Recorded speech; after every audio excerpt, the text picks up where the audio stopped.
ॐ ज्ञानतिमिरान्धस्य ज्ञानाञ्जनशलाकया चक्षुरुन्मिलितेन तस्मै श्रीगुरुवे नमः। नमो विष्णुपादाय कृष्णप्रेष्ठाय भूतले श्रीमते भक्तिवेदान्त स्वामिनिति नामिने। नमस्ते सारस्वते देवे गौरवाणी प्रचारिणे निर्विशेष शून्यवादी पाश्चात्य देश तारिणे। जय श्री कृष्ण चैतन्य प्रभु नित्यानंद श्री अद्वैत गदाधर श्रीवासादि गौर भक्त वृंद। हरे कृष्णा कृष्णा कृष्णा हरे हरे, हरे राम राम राम हरे हरे। श्रीमद् भागवत भगवान की जय। हम ये ध्रुव महाराज का वनगमन यानी गृह त्याग का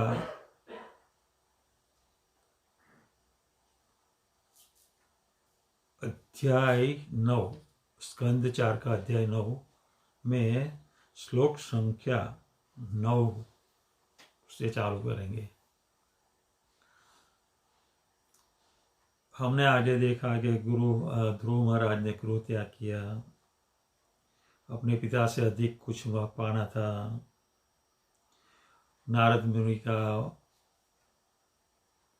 उसके साथ मिलाप हुआ। नारद मुनि ने भक्ति की रीत बताई, भक्ति कैसे करना है, भक्ति किसकी करना है, भक्ति कैसे रूप की करना है और क्या मंत्र बोलना है और भक्ति करने के लिए क्या नियमों का पालन करना है, वो सब बताया। और उसी हिसाब से ध्रुव महाराज ने जो नारद मुनि ने बोला था वो उसी के हिसाब से उसी तरह ही सभी नियमों का पालन किया और भक्ति में लग गए। और भक्ति में लगने के बाद भगवान स्वयं अपने सामने आके प्रकट हो गया। और जब प्रकट हो गया तब भगवान ने अपने हाथ से हाथ में जो शंख था उससे ध्रुव महाराज के मस्तक पे स्पर्श किया और स्पर्श करने से ध्रुव महाराज के अंदर दिव्य ज्ञान प्रकट हुआ। और दिव्य ज्ञान प्रकट होने से अब ध्रुव महाराज भगवान से भगवान की स्तुति कर रहा है। वो स्तुति के बारे में ये 9वां श्लोक है।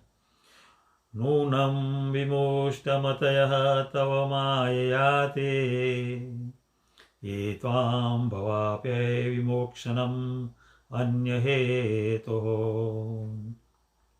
अर्चन्ति कल्पकतरुं कुणप उपभोग्यम् इच्छन्ति यदस्पर्शजं निरये अपि नूनाम् निरये अपि नूनाम्।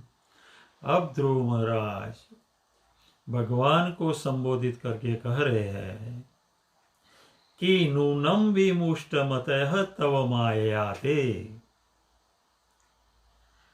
कैसी मूर्तिमती विमुष्टमतयः कि जिन्होंने अपनी बुद्धि खो दी। ऐसे किससे ऐसा होता है कि माया की वजह से। ये त्वाम भय अपय विमोक्षणम अन्य हेतु हो। लेकिन भगवान क्या ऐसा है, भव अप्यय यानी जन्म और मृत्यु से विमोक्षणम मुक्ति देने वाले हैं। और हम अन्य हेतुओं में पड़ गए। अर्चन्ति कल्पतरुम कुणप उपभोग्यम। तो ये कुणप उपभोग्य शब्द इसके लिए कहा गया है कि हम इस सब तुल्य चमड़े को थैले को जो इंद्रिय तृप्ति के लिए है उसकी पूजा करते हैं, यानी कि उसके लिए पूजा करते हैं। अब ध्रुव महाराज को बहुत दुख हो रहा है कि मैंने आज तक इस चमड़े के थैले के इंद्रिय तृप्ति के लिए भगवान की इतनी कठोर तपस्या की, इससे अभी दुख हो रहा है। ध्रुव महाराज को। उसको क्या करना था, उस किस लिए कि ये तो माया से प्रभावित होकर मैंने कर दिया सब। तो भगवान कैसे, कल्प वृक्ष है, कल्प तरुम, तो भगवान की पूजा करनी चाहिए, क्योंकि भगवान कल्पतरु हम कुछ नहीं मांगने पर भी भगवान सब हमको देते हैं, इसलिए कल्पतरु बोला है। सिर्फ देते ही नहीं है, लेकिन हमको भव अप्यय विमोक्ष नाम, जन्म और मृत्यु से भी हमको मुक्त कर देते हैं। ऐसे भगवान की भक्ति करनी चाहिए, लेकिन हमने ऐसे भगवान की भक्ति हमारी इंद्रिय तृप्ति के लिए की, इसलिए अभी ये ध्रुव महाराज दुखी हो रहे कि जो व्यक्ति इस चमड़े के थैले की इंद्रिय तृप्ति के लिए आपकी पूजा करते हैं, वे निश्चय ही आपकी माया द्वारा प्रभावित है।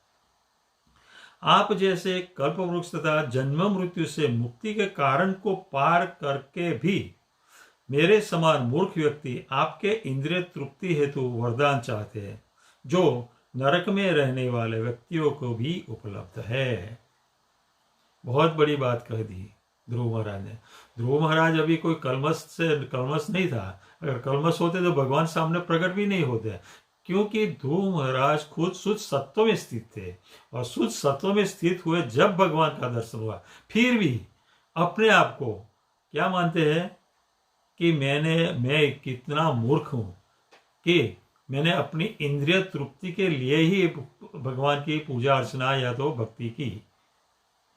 तो ये भी बता रहे हैं कि जो सुख ये इंद्रिय तृप्ति का है, वो तो यत स्पर्शजम निरीय भी नुनाम, इस स्पर्श सुख तो ये नरक में जो व्यक्ति है, नरक में जो व्यक्ति पलते हैं उसको भी मिल जाता है।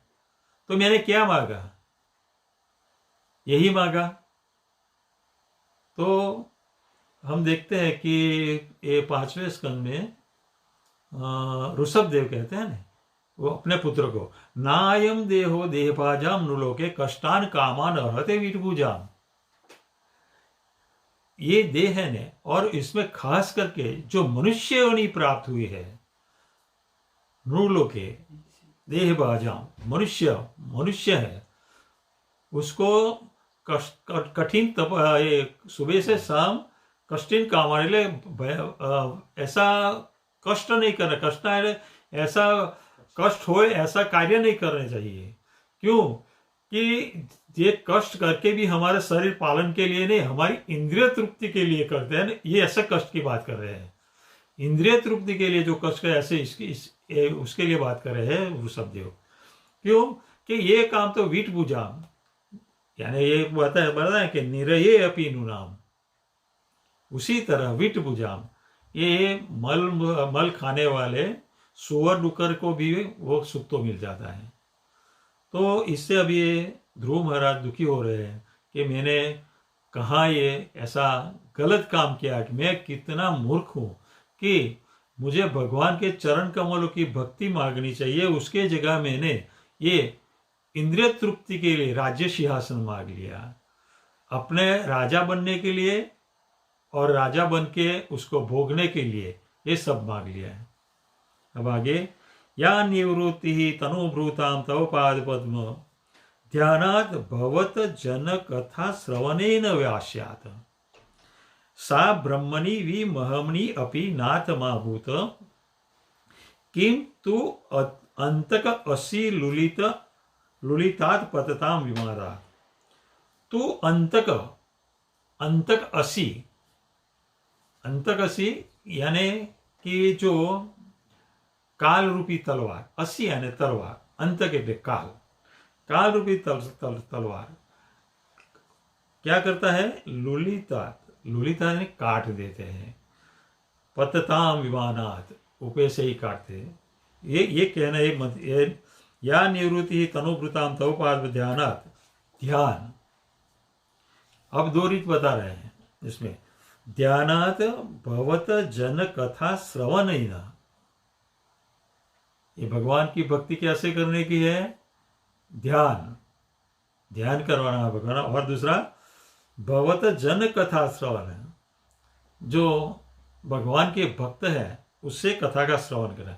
उसके पहले नारद मुनि ने ये ध्रुव महाराज को बताया था कि तुमको भक्ति का नियम कैसे पालन करना है। उसमें कहा था कि तुमको ये ओम नमो भगवते वासुदेवाय मंत्र जप तो करना है, लेकिन साथ साथ में तुम्हें भगवान की लीला कथाओं का श्रवण या तो कीर्तन करना ही है।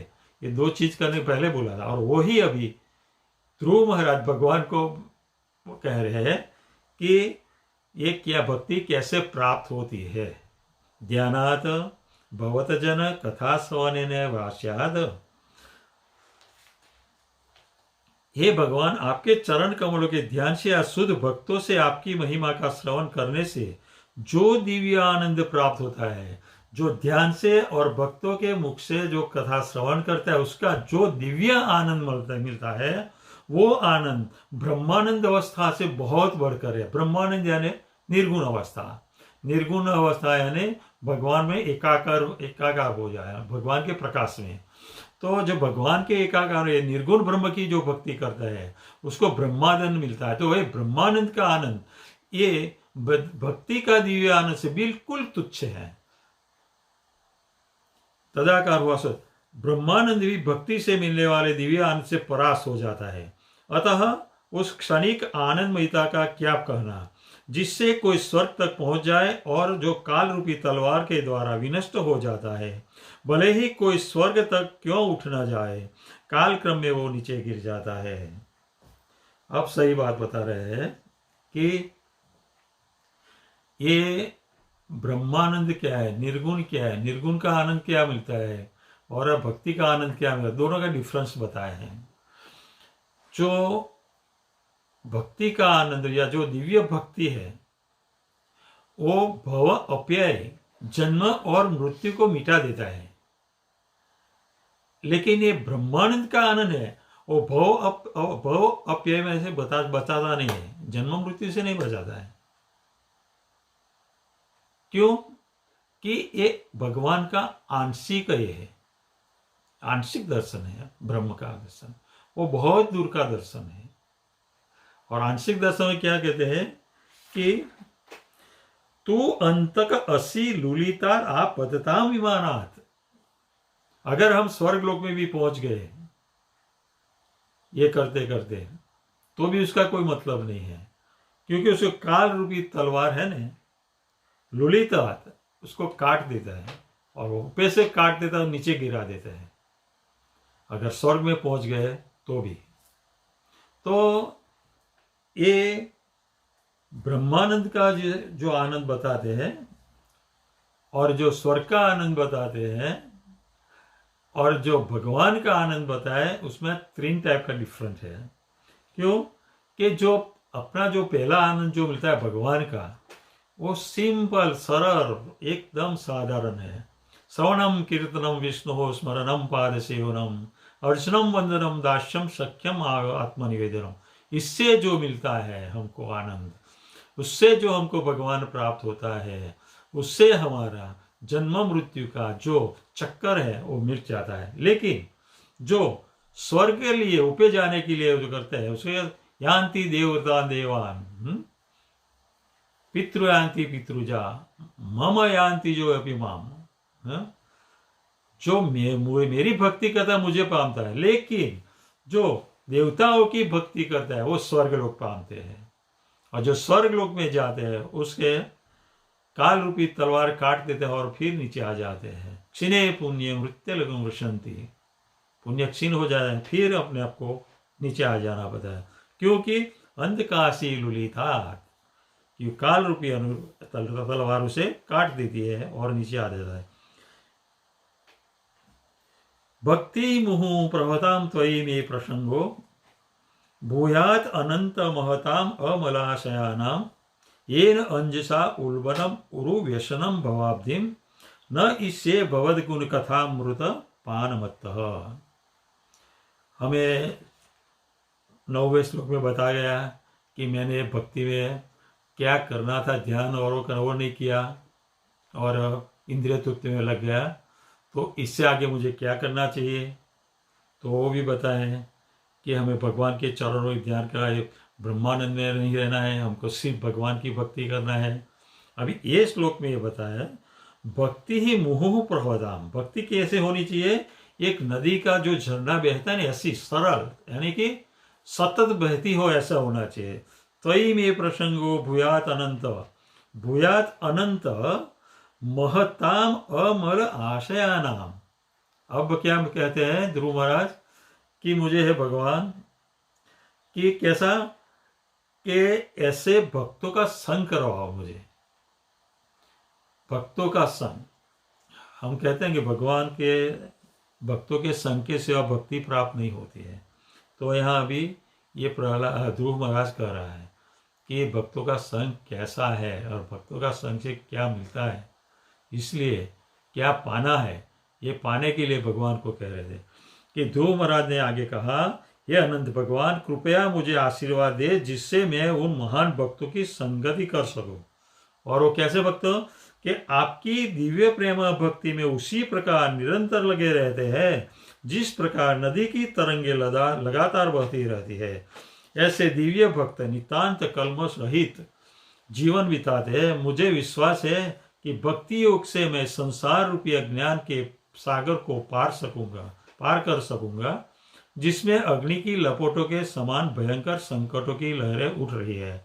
यह मेरे लिए सरल रहेगा। क्यों? कि मैं आपके दिव्य गुणों तथा लीलाओं को सुनने के लिए पागल हो रहा हूं, जिनका अस्तित्व शाश्वत है। तो अब भगवान से कह रहे ऐसे कैसे कि निरंतर जिसके मुंह से कथा कैसे बह रही है, जैसे नदी के झरने बहते उसी तरह बह रही हो, ऐसे भक्तों की संगति मांग रहे हैं।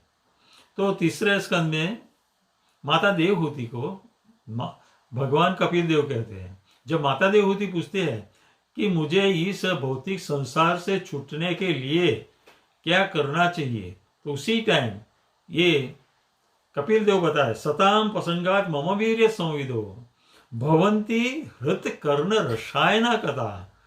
कैसी कथा? कि हृत कर्ण रसायन का, जो हृदय और कर्ण को अनंत दिव्य आनंद देने वाली ऐसी कथा सुनना चाहते हैं। यानी कि ऐसी कथा सुनाने वाला कौन सुनाता है? सताम प्रसंगात। ये कथा जो भगवान के शुद्ध भक्त है वो ऐसी कथा सुनाता है जिससे अपना हृदय और कर्ण और उसको दिव्य आनंद प्राप्त हो जाता है। तो ये संसार सागर की बात की है, भव अवधि। भव अवधि, तो ये संसार सागर कैसा बताया? उल्बनम उरु व्यसनम, इतना भयंकर है कि ये संसार रूपी अग्नि की लपेट में मैं आ गया हूं और उससे मुझे छूटना है। उस छूटने के लिए मुझे ये भगवान का भक्तों का संग चाहिए, ऐसा बता रहा है। तो ये भगवान का भक्तों का संग कितना महत्वपूर्ण है वो हम यहाँ देखते हैं। कि हम चाहते हैं कि भाई हम भगवान कहाँ है, भगवान कैसे मिल सकता है, भगवान है हम नहीं जानते हैं, भगवान का हमारा पता नहीं है, हम भगवान को भगवान क्यों माने? तो इसका जवाब है कि जब तक हम भगवान के भक्तों का संग नहीं करेंगे तब ही हमको कुछ भी मालूम नहीं होगा, या तो कुछ भी मालूम नहीं पड़ेगा। क्योंकि भगवान के भक्तों के संग के बिना भक्ति पाना या भगवान को जानना या भगवान का दर्शन करना, या तो भगवान है ऐसा जानना कभी भी सरल नहीं होगा, कभी भी हमारी इच्छाएं नहीं पूरी हो सकती। और हमको ये पूर्ण करने के लिए हमको भगवान का सताम प्रसंगात मम वीर्य संविदो भवंती हित करना रसायना कथा। तो ऐसे शुद्ध भक्तों से हमको भक्ति करनी चाहिए, शुद्ध भक्तों का संग करना चाहिए और उससे भक्ति प्राप्त करनी चाहिए। तो हम जब भक्ति प्राप्त करते हैं तो क्या कितने कहते हैं, एक तुम भक्ति करते रहते आपको क्या प्राप्त होता है, आपको क्या मिलेगा उससे? बहुत सारे क्वेश्चंस करते हैं कि ये भगवान ऐसे भी तो बताते हैं कि भाई ये आप भक्ति करो तो आपने क्या पाया, लेकिन उसको क्या पता कि क्या पाया, वो तो सिर्फ जो भक्ति करता उसे मालूम है। लेकिन भक्त भी जब तक भगवत गुण कथा, यानी भगवत गुण कथामृत पानमत्तः, शुद्ध भक्ति में हम कब आ सकते हैं कि भगवान के जो दिव्य गुण है ना, दिव्य गुण यानी कथा, भगवत गुण यानी दिव्य गुण, यानी कथा यानी भगवान की दिव्य लीला हुआ, उसका अमृत पान करते करते हम जब तक पागल नहीं जाते, या तो अमृत कथा पीकर हम जब तक पागल नहीं हो जाते हैं, तब तक हम शुद्ध भक्ति में नहीं आ सकते हैं। जैसे कि चैतन्य महाप्रभु हम देखते हैं नहीं कि कैसे 9 गुण सब प्रकट करते, भाव प्रकट करते थे।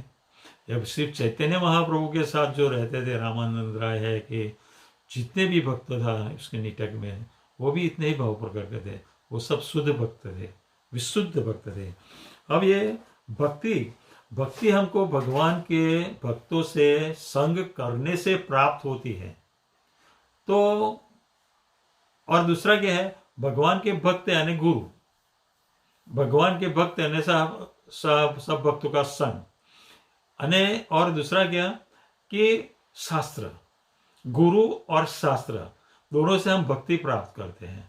तो जब ये भक्ति प्राप्त करते हैं तो ये भक्ति कैसी है, तो भक्ति है, चाहे यहाँ करो चाहे दिव्य लोक में करो, यहाँ करो या भगवान के पास में रह के करो, भक्ति में कोई डिफरेंस नहीं। भक्ति तो भक्ति रहे, यहाँ भी भक्ति करना है और वहां दिव्य लोक में जाके भी हमको भक्ति ही करना है और कुछ नहीं करना है। लेकिन ये हमारी भक्ति यहाँ की है ने, जो काम आम होता है ना वो कच्चा होता है, बराबर। तो ये हमारी ये भक्ति कच्चा आम की तरह है। आम तो आम ही है, चाहे कच्चा हो चाहे पक्का हो, और जब आम पक जाता है तो उसका सुस्वाद हो जाता है। इसी तरह यहाँ गुरु और शास्त्र से जो भक्ति मिलती है वो भक्ति कच्चे आम की तरह है, लेकिन आम ही है, भक्ति ही है, आम ही है, चाहे कच्चा हो या पक्का हो। लेकिन जब हम भगवान के धाम में, भगवान के संग में, भगवान से सत्संग, भगवान से भक्ति प्राप्त करते हैं तो वो भक्ति सुस्वाद हो जाता है। बस इतना डिफरेंट है, सुस्वाद हो जाती है। क्योंकि वो कच्ची भक्ति पक्की वो पक्की भक्ति कभी कच्ची नहीं हो जाती है, बाद में कच्ची कभी विनष्ट हो सकती है, लेकिन भक्ति जो पक्की है वो विनष्ट नहीं हो, वो पक्की शाश्वत भक्ति प्राप्त हो जाती है भगवान के धाम में, भगवान के साथ में, और शाश्वत धाम में शाश्वत भक्ति हमको मिलती है। तेन स्मरन्ति अतीतराम प्रियम ईशमर्त्यम चे अनुवदः सुरद गृह वित्त दारः ते तु अब्जनाभः भवदीय पदारविंद सौगंधि अलुब्ध हृदयेषु कृत प्रसंगाः। अब ये भक्ति कैसी पागल हो जाए ऐसी भक्ति करना चाहते हैं ध्रुव महाराज, भगवान का दिव्य गुण और दिव्य कथा का अमृत पान करके। और अब क्या कह रहे हैं कि यदि कोई व्यक्ति किसी ऐसे भक्त की संगति करता है तो भक्त की संगति से अब क्या प्राप्त होता है वो बता रहे हैं। जिसका हृदय सदैव आपके चरण कमलों की सुगंध में लुब्ध रहता है। कैसा, वहां आगे के श्लोक में बताएं कि जो एक शरीर की तरह उसके मुंह से भगवत कथा बहती हो, ऐसे भक्त। और यहाँ कैसा भक्त बताया है कि जो भक्ति का संगत, जो भक्त है वो भक्त कैसा बताया कि जिसका हृदय सदैव आपके चरण कमलों की सुगंध में लुप्त रहता है, यानी भगवान के चरण कमलों में लुप्त रहता है, ऐसे भक्तों की संगत यहाँ मांग रहे हैं। तो ना कभी अपने भौतिक, तो इससे जो भक्ति प्राप्त होती है, जो भगवान के चरण कमल के सौगंध में आसक्त रहते हैं, ऐसे भक्तों से कथा जो भक्ति हम प्राप्त करते हैं, उससे हमको क्या प्राप्त होता है कि वो अपने शरीर से अनासक्त हो जाते हैं, अपने शरीर में आसक्त। इतना ही नहीं, अपनी संतति है, मित्र है, घर है, संपत्ति है, पत्नी, या ये सबके प्रति हमारी देहात्म बुद्धि रहती है। तो ये देहात्म बुद्धि भी नष्ट हो जाती है इससे। क्या किससे? कि जो भक्त के चरण कमल की सुगंध में जो रत रहते हैं, ऐसे भक्तों के संग की शक्ति संगति से हमको ये सब प्राप्त होता है। क्यों? कि ये जो है ना, कि संतति है, मित्र है, घर है, संपत्ति है, पत्नी, ये सब किसको है? कि भौतिकवादी जो पुरुष होता है उसको ही प्रिय होती है, बाकी को नहीं प्रिय होती है। तो ऐसी भक्ति करना चाहते हैं। ये एक के बाद एक अप जा रहे हैं ध्रुव महाराज कि भक्तों का संग, भक्तों का कैसे, भक्तों का संग, ये भक्त का संग करने से क्या प्राप्त है, दूसरे भक्त का संग करने के। लेकिन भक्तों का संग जो निरंतर पानी की तरह, यानी कि नदी के प्रवाह बहते रहते हैं, वही भक्त को ये भी उसका ये भी लक्षण होता है वो भक्त का। वो भक्त सब जितने भी भगवान के भक्त हैं वो सबको वो पानी की तरह ही बहती रहती है उसकी भक्ति, और भगवान के चरणों में भी सुगंध लेते रहते हैं, भगवान की सुगंध में ही रह रहते हैं सभी भक्त सेम तरह। इसलिए सवै पुंसा परो धर्म यतो भक्ति अधोक्षजे अहैतु की अप्रतिहता ये आत्मा सुप्रसिद्धति। पहले स्कंद में कह दिया है कि अप्रतिहता भक्ति, जब तक अप्रतिहता भक्ति नहीं करते हैं तब तक भगवान हमको प्राप्त नहीं होता है। यह आत्मा शुभ, उससे अपना आत्मा प्रसन्न हो जाता है। तो यहाँ यही बताया गया है कि जब ये फिर अहेतु की अप्रत्या, अहेतु की यानी ये सब अपने शरीर से अनासक्त रह जाते हैं, संतान है, मित्र है, घर है, संपत्ति है, पत्नी है, सबसे अनासक्त है, वो अहेतु की, उसमें कोई हेतु नहीं रहता, उससे आसक्ति वहां से हम मिट जाते हैं। और ये जब ऐसे आसक्ति से रहित होते हैं तब ही ये हमको अप्रतिहता भक्ति प्राप्त होती है। तीर्यक नग द्विज सरीसृप दैव दैत्य मर्त्य आदि भी परिचम सत असत विशेषम रूपम स्थविष्टस्यम अजम ते महद आदि अनेकम न अतः परम परम वेदमी ही न यत्र वादः। अब आगे क्या कह रहे हैं ध्रुव महाराज कि मैं जानता हूं कि ये जीवात्मा हो गए, उसको विभिन्न योनियां हैं। क्या? तीर्यक यानी पशु, नग यानी वृक्ष, द्विज यानी पक्षी, सरीसृप वो पेट से चलने वाले, रेंगने वाले, देव दैव योनि, दैत्य दैत्य योनि, मर्त्य आदि विषय मानव आदि। तो परिचितम सद असद विषयम, ये प्रकट होते हैं और अप्रकट भी होते हैं।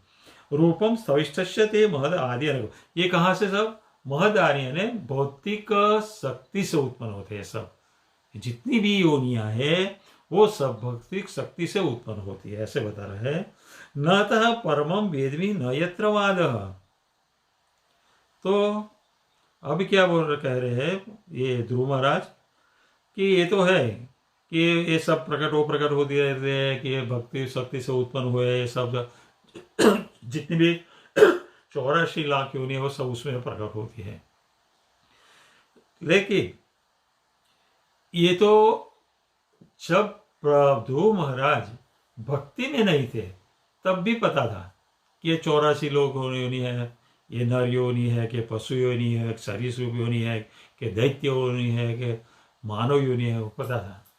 लेकिन प्रभु आज अब आपको जो देख रहा हूं ये अब किसी भी सिद्धांत के बनाए, ये ऐसा परम रूप मैंने कभी भी नहीं देखा था।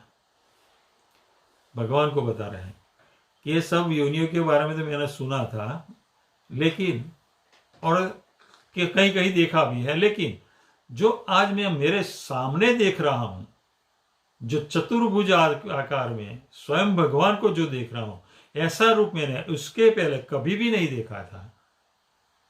तो ये जो योनियां है ना, कि पशु योनि हो या वृक्ष योनि हो, पक्षी योनि हो, मनुष्य का स्वभाव है सेवा करना। तो जब भक्ति में नहीं होते हैं ना तो क्या सेवा करता है वो भी यहां बता दिया है कि तीर्य क्या है, पशुओं की सेवा और कुत्ते की सेवा हम करते हैं। वो पशु की सेवा है। दूसरा, न ज्ञान वृक्ष, वृक्षों की सेवा, छोटे छोटे पौधे की सेवा, ये सुबह में पानी डालना है, ये करना वो करना, सुबह शाम वो करने रहते हैं। देखो, फिर ये देवताओं की सेवा, फिर ये मानव सेवा, ये दान किया वो दान किया मानव के, ये सब सेवा है, ये सब सेवा करें। लेकिन ये सेवाओं में भक्ति नहीं आती है। क्षिणे पुण्य मृत्यु लोकों में हम ये सेवा करने से अगर स्वर्ग भी प्राप्त कर ले पुण्य कर्म से, लेकिन वापस आ जाना पड़ता है। लेकिन जो मेरे सामने जो प्रकट हुए हैं वो भगवान की मैं सेवा कर, जो भव अप्यय हो जाएगा, यानी मैं जन्म मृत्यु से मेरा मोक्ष हो जाएगा। तो ये कब प्राप्त हो सकता है? और भगवान ने भगवद गीता में बताया है, क्या बताया है? भक्त्या माम अभिजानाति यावांच अस्मि तत्वतः, सिर्फ और सिर्फ भक्ति से ही हमको भगवान प्राप्त होता है, बाकी किसी से प्राप्त नहीं होता है।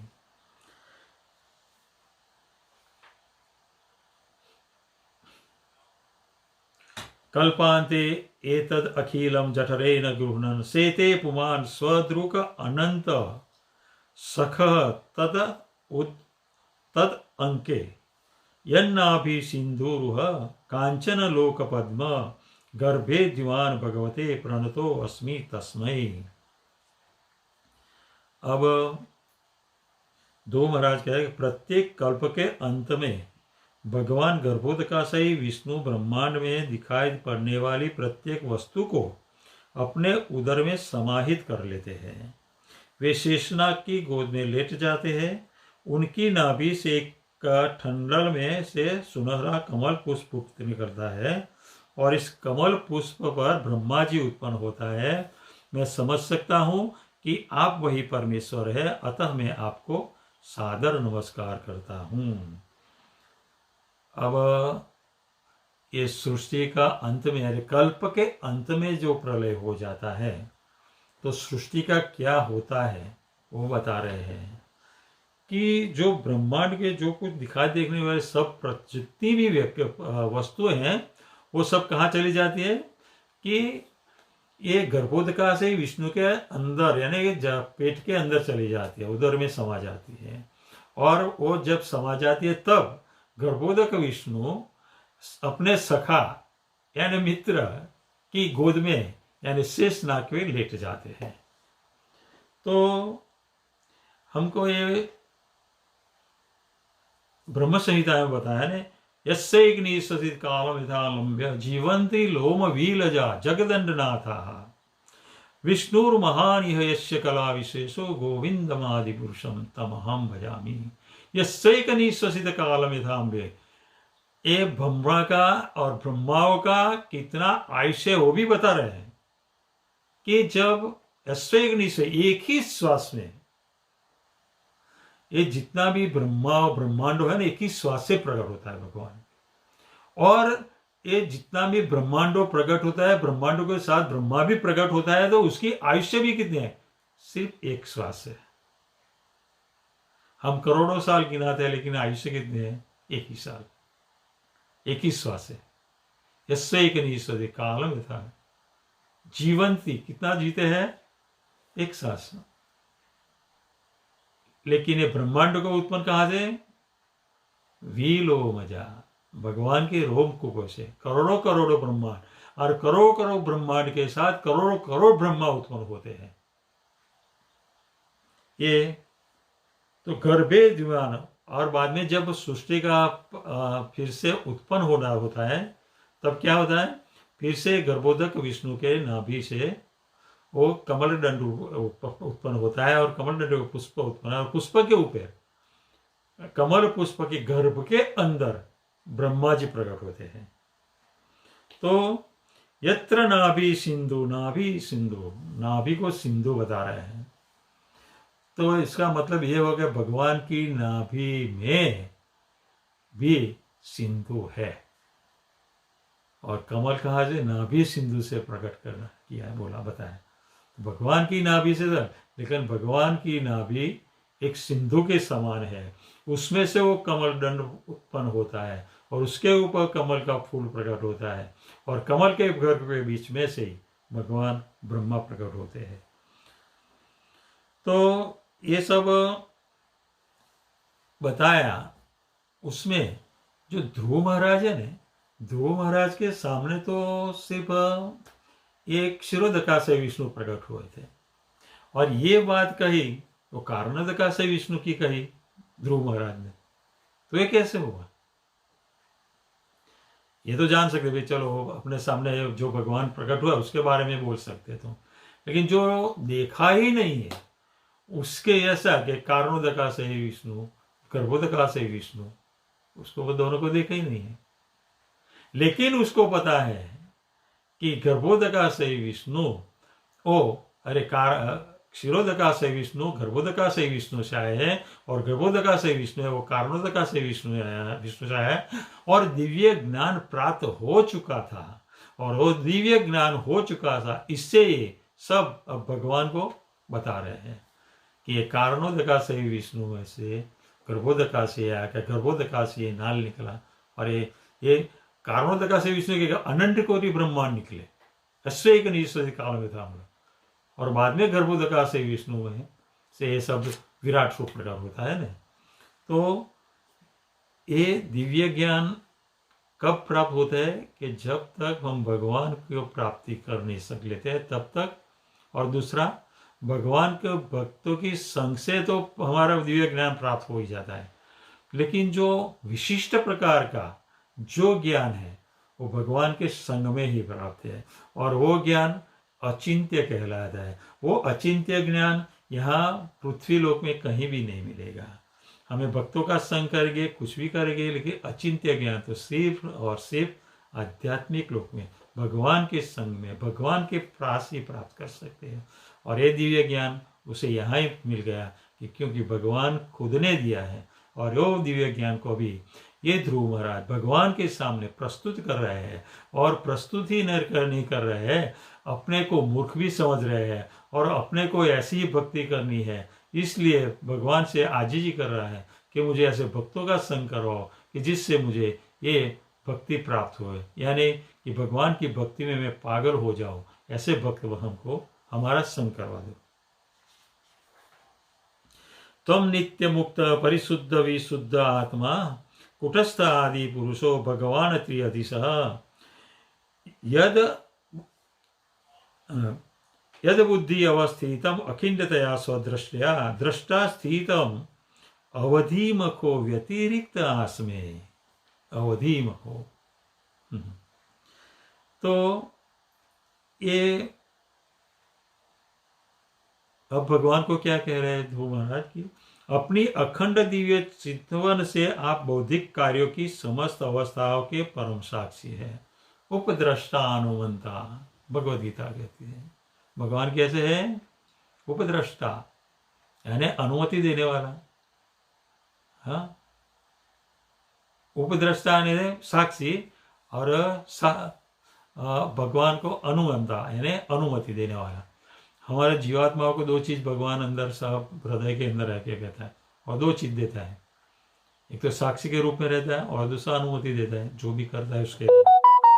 कूटस्थ आदि पुरुषो भगवान त्रयीधीश यद बुद्धि अवस्थितम अखिंडतया स्वदृष्टया दृष्टवा शीत अवधिम अघो व्यतिरिक्त आस्मे। भगवान का अब भगवान और जीवात्मा में क्या फर्क है अब ये बता रहे हैं ध्रुव महाराज।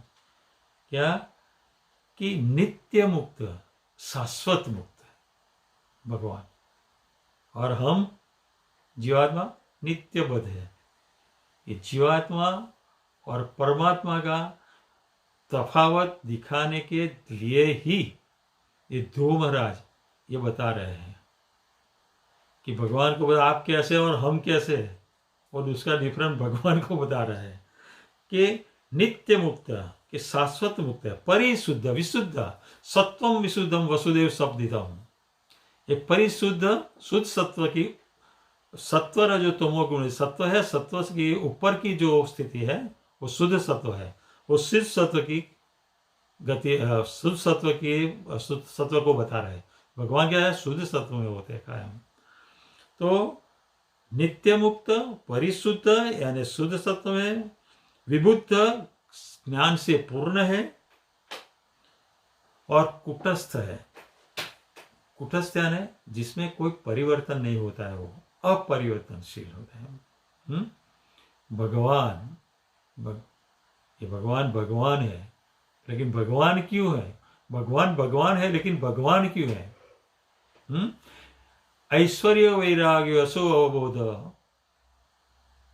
वीर्य से ऐश्वर्य, पूर्ण ऐश्वर्यशाली है, पूर्ण वैराग्य से भी पूर्ण है, यश से भी पूर्ण, अवबोध यानी ज्ञान से भी पूर्ण है, वीर्य यानी शक्ति से भी पूर्ण है, और श्रेय यानी सौंदर्य से भी पूर्ण। ये 6 चीज सबसे पूर्ण में पूर्ण हो, उससे ऊपर कुछ न हो, वो भगवान है। त्रिअधीश, तीनों लोक के यानी तीनों गुण के भी स्वामी है और तीनों लोक के भी स्वामी है, तीनों गुण के स्वामी है। और हम कैसे है? दैवी ही ऐसा गुणमया मम माया दुरत्या मायाम इताम तरंती थे माम एवं प्रतंते मायाम इताम तरंती थे। हम 3 गुणों से बंधे हुए हैं, जब भगवान 3 गुणों से पर है, विशुद्ध है, नित्य है, पूर्ण ज्ञानी है, उसमें कोई परिवर्तन नहीं होता है, और हमारे उससे ऑपोजिट सब हम है। तो आप शाश्वत मुक्त है, आप शुद्ध सत्व में विद्यमान रहते हैं, आप अपरिवर्तित हो, परमात्मा में विद्यमान है, आप 6 ऐश्वर्यों से युक्त हो, भगवान है, भौतिक प्रकृति तीनों गुणों के साथ साथ स्वामी है, और सामान्य जीवात्माओं से साथ हर हमेश के लिए भिन्न है। सामान्य जीवात्मा उल्टा ही है। भगवान सत चित आनंदित है। हम क्या है? असत है, निरामय निरानंद है, और अचित्त, ज्ञान तो है ही नहीं। सत तो नहीं है, हम भगवान सत है, हम असत है। चित्त ज्ञान स्वरूप है, हम अज्ञान स्वरूप है। भगवान आनंद स्वरूप है, हम निरानंद है।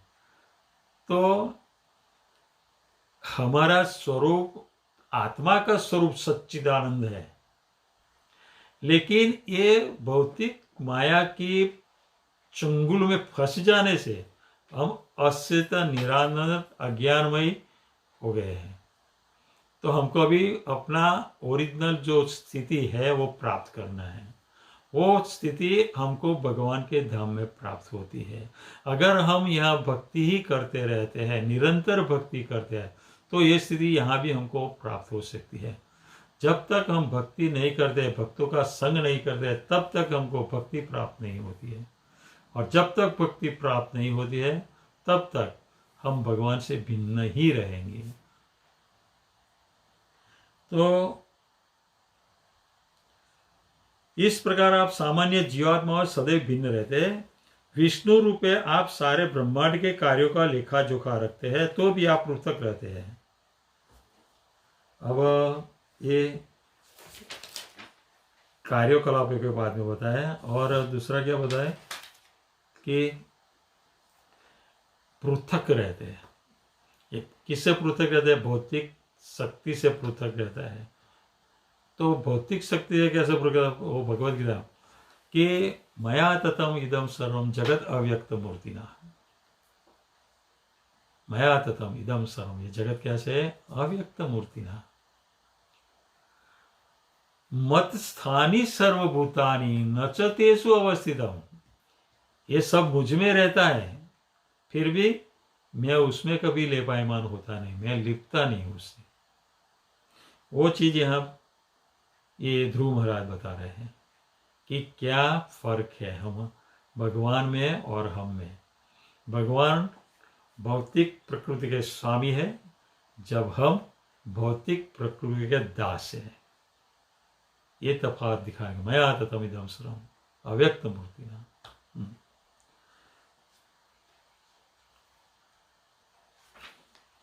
यस्मिन् विरुद्धो गतयो हि अनिशम पतन्ति विद्यादयो विविध शक्त्यनुपूर्वात् तद ब्रह्म विश्व भवनम एकम अनंतम आद्यम आनंद मात्रम अविकारम अहम प्रपद्ये। हमने आगे दिया यस्यैक निषेध कालम यथालम्य है, एक ही श्वास से सब उत्पन्न होता है, सभी ब्रह्मांड होगा और ब्रह्मा होगा। अब ये आगे जो ब्रह्म है वो क्या है उसके बारे में बता रहे हैं प्रहलाद ध्रुव महाराज, और वो ब्रह्म को प्रणाम कर रहे हैं।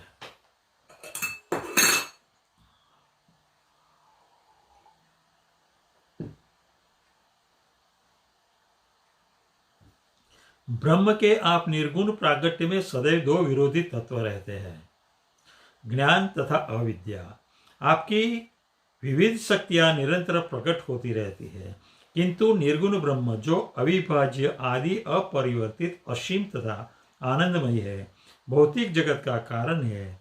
चूंकि आप वही निर्गुण ब्रह्म है, अतः मैं आपको सादर नमस्कार करता हूं। तो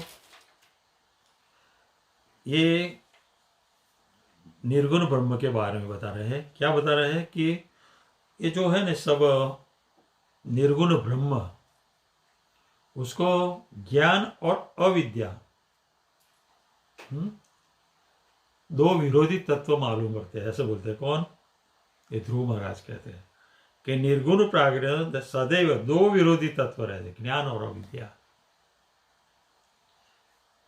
तो अविद्या क्या है, ज्ञान है? क्या निर्गुण ऐसा है ज्ञान और अविद्या में? लेकिन जो उसके निर्गुण के अंतर्गत जो शक्तियां, भगवान की शक्तियां जो कार्य कर रही है, जो शक्तियां कार्य कर रही है भौतिक तत्वों के अंदर, वो शक्तियां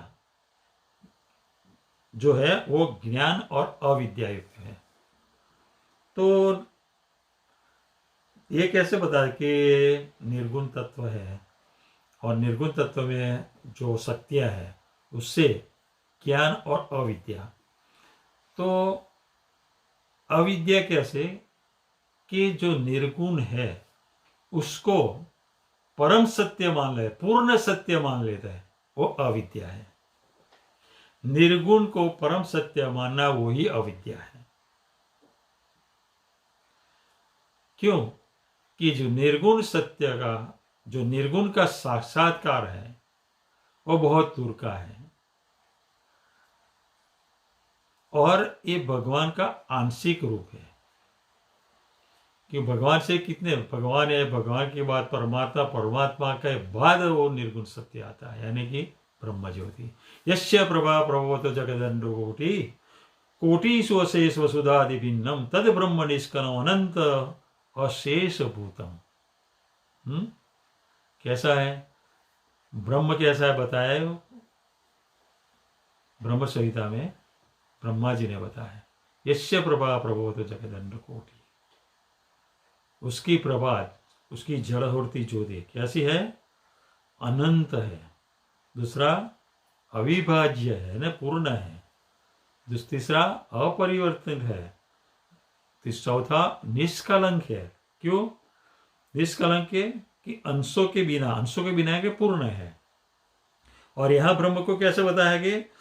अविभाज्य आदि अपरिवर्तित असीम तथा आनंदमय, ऐसा बताया है। तो जितने भी ये सृष्टि का प्रागट्य होता है, तो जब जितने भी ये सब ब्रह्मांडों जो कुछ है वो सब ब्रह्म से उत्पन्न होता है, उसका स्थिति ब्रह्म के अंदर है। लेकिन जो ब्रह्म है वो भगवान का आंशिक ही दर्शन है। और जब तक हम ब्रह्म को भक्ति के साथ नहीं जोड़ देते हैं, या तो भक्ति मिश्रित भक्ति नहीं, भक्ति मिश्रित निर्गुण नहीं होता है, तब तक हम भगवान को नहीं जान सकते हैं। और जब हम भक्ति मिश्रित निर्गुण को जानेंगे तो सिर्फ भगवान को जान पाएंगे, क्योंकि भक्ति से ही निर्गुण और सगुण दोनों को हम प्राप्त जान सकते हैं। और निर्गुण और सगुण को जानने के लिए भक्ति मिश्रित निर्गुण होना चाहिए।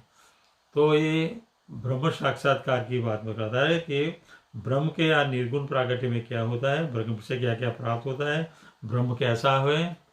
और ब्रह्म तो ये भगवान की ब्रह्म ज्योति है, लेकिन भगवान की ब्रह्म ज्योति में भगवान में जो जो गुण है वो गुण उसमें भी रहेगा ही, ज्योति में गुण यही रहेगा। इसलिए बताया कि अविभाज्य है, आदि है, अपरिवर्तित है, असीम है, आनंदमय है। लेकिन यहाँ हमें आगे आगे का सोचा कि ब्रह्मानंद का आनंद है, भक्ति के दिव्य आनंद की अगर तुच्छ है, क्योंकि वो भगवान का दूरस्थ कारण है। इसलिए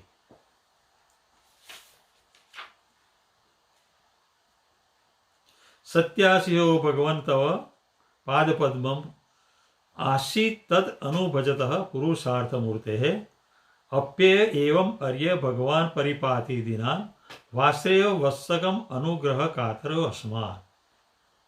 अब इसमें जो बता रहे हैं, क्या बताया ध्रुव महाराज कि अभी भी दुखी हो रहे हैं कि मैंने क्या मांग लिया, क्या मांगना था।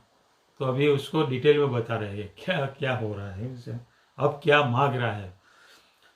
हे परमेश्वर, आप सभी वरों के परम साक्षात रूप है, अतः जो बिना किसी कामना के आपकी भक्ति में दृढ़ रहता है उसके लिए राजा बनने तथा राज करने की अपेक्षा आपके चरण कमलों की रज से श्रेयस्कर है।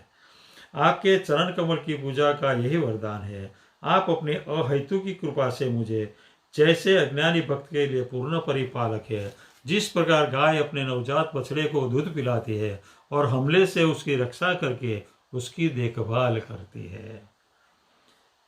कि मैंने क्या मांग लिया, राज मांग लिया, और राजा बनना था और राज बनने के राज मांग लिया। तो ये मैंने बहुत गलती किया है, लेकिन प्रभु मुझे तुम्हारे चरणों की दिव्य भक्ति हमको प्राप्त हो, ऐसा वरदान दो, ऐसा वरदान मांग रहे। क्योंकि वो भक्ति से क्या प्राप्त होता है वो बता रहा है कि एक उदाहरण देखे कि नवजात जो गाय है वो अपने नवजात शिशु को दूध तो पिलाती है, लेकिन दूध पिलाते हुए भी उसकी रक्षण भी करते हैं। तो ये भगवान को ये कहना मांगते हैं कि मैं भक्ति ही मांगूंगा तो भक्ति से ही मुझे ये कल्पतरु आगे देख लिया नहीं कि कल्पतरु जैसा है भगवान।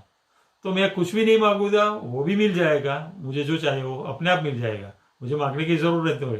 और दूसरी भगवान की भक्ति भी मिल जाएगी, दो काम हो जाए, जैसे बछड़े को दूध भी मिल जाएगा और उसकी रक्षण भी मिल जाएगी, ऐसा हो जाएगा। इसलिए एक श्लोक है कि ध्रुव महाराज ने ये प्रार्थना की थी भगवान को जब प्रकट हुए तब कि स्थाना अभिलाषिता तपसी स्थितो हम ताम प्राप्तवान देव मुनीन्द्र गुह्यम। फिर काचम विचिनवन अपि दिव्य रत्नम स्वामीन कृतार्थो अमी वरम न याचे। भगवान को क्या प्रार्थना कर रहे हैं? स्थाना स्थितो, स्थान को क्या सिंहासन प्राप्त करने हैं। स्थाना अभिलाषी तपे, सिंहासन प्राप्त करने की अभिलाषा से मैंने इतनी भक्ति की थी और उसमें स्थित हुआ था। लेकिन त्वाम प्राप्तवान, अब तो तुम खुद भगवान मिल गए हैं। और कैसे भगवान को? जिसको देव मुनीन्द्र गुह्यम, क्योंकि देवों और मुनियों को भी दुर्लभ है आपके दर्शन, ऐसा दर्शन मुझे मिल गया है। और मैं क्या कह रहा है? काचम भी चिन्हों, मैं तो कांच के टुकड़े ढूंढने निकला था। और क्या दिव्य रत्नम, दिव्य रत्न जैसा आपको प्राप्त कर लिया है। तो स्वामी कृतार्थ, मैं तो धन्य धन्य हो गया है। तो अभी कांच के टुकड़े को मुझे क्या करना है? स्वयं जो मणि मिल गया है तो मुझे कांच को टुकड़े चाहिए ही नहीं। कृतार्थ हो अमी, मैं कृतार्थ हो गया। वरम न याचे, मुझे कोई वरदान नहीं चाहिए। हरे कृष्णा। प्रश्न प्रभु जी।